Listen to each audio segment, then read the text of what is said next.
Salutations à toutes et à tous, bienvenue dans ce nouveau numéro des Vendredis d'Histoire. Et aujourd'hui on va découvrir le zèbre qui ne voulait pas aller à l'école. Une histoire de Christine Begel, illustrée par Hervé Le Goff. Et ça doit vous rappeler quelque chose puisqu'il s'agit de la collection Les Petites Histoires du Soir avec Mamie Poule raconte chez Gauthier Langros. Puisque si vous avez bonne mémoire, je vous avais déjà lu celle du koala qui dit des gros mots. D'ailleurs, soyez attentifs, peut-être qu'on retrouvera ce koala quelque part. Alors, à votre avis, pourquoi le zèbre ne voulait pas aller à l'école? Il n'y a qu'un seul moyen de le savoir, c'est d'écouter l'histoire. Youhou, les osios et les osiettes. Qui donc est le plus malin des malins? Moi et moi ou moi? Au choix, car je les connais toutes, les histoires rusées des petits malins. Et celles des grands aussi. Mamie Poule. Debout les piou-piou, il faut aller à l'école. Oh non, Mamie Poule, on y est déjà allé l'année dernière. Oui, ça suffit, mamie, on connaît tout par cœur. Ça se voit que vous ne connaissez rien. Pas même l'histoire du zèbre qui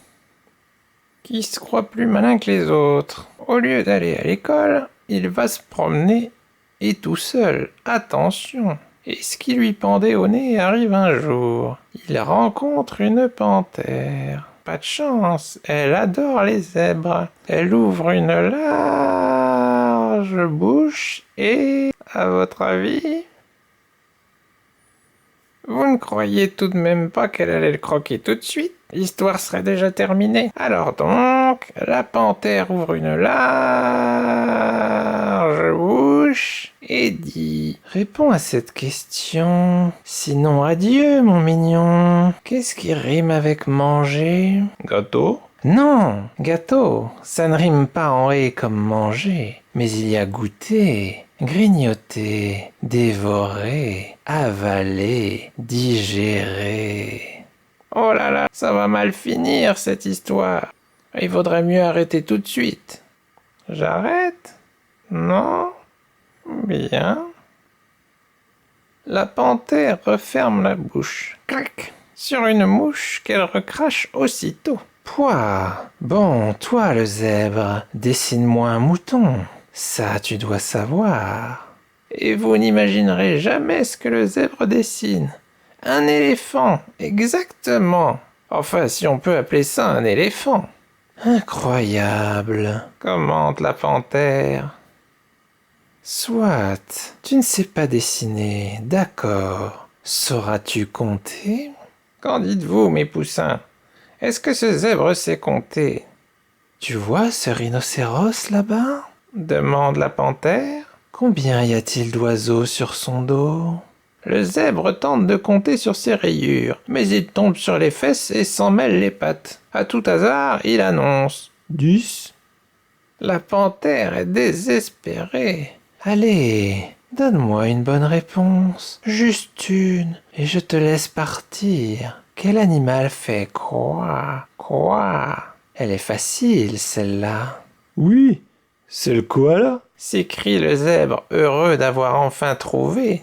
Et évidemment, vous avez raison. Il s'est encore trompé. C'est le crapaud. La panthère devient toute blanche. Une plus facile alors. De quelle couleur est le flamant rose? Le zèbre se dit qu'il doit y avoir un piège dans cette question. Il répond: bleu? Non, vert. Il est vert. C'est pas ça? Violet alors? Il exagère, ce zèbre, vous ne trouvez pas? Il mérite d'être avalé tout cru, je crois, non? Quoi qu'il en soit, la panthère n'en revient pas. C'est pas possible. Une petite dernière. Est-ce que tu sais quelque chose que je ne sais pas? Fastoche, tu peux faire la statue? Demande le zèbre. Ouah, hurle de rire la panthère. Et elle le fait. Plus bouger.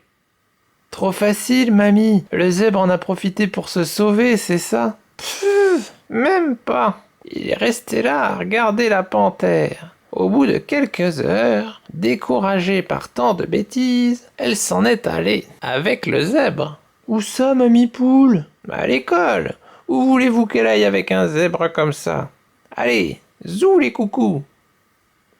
En attendant, pour devenir encore plus malin, recomptez les oiseaux sur le dos du rhino, les rayures sur la robe du zèbre, les Z qu'il y a dans cette histoire, et facile de chez Fastoche-Cil, les dents de Mamie Poule. Bisous à vous, les buses.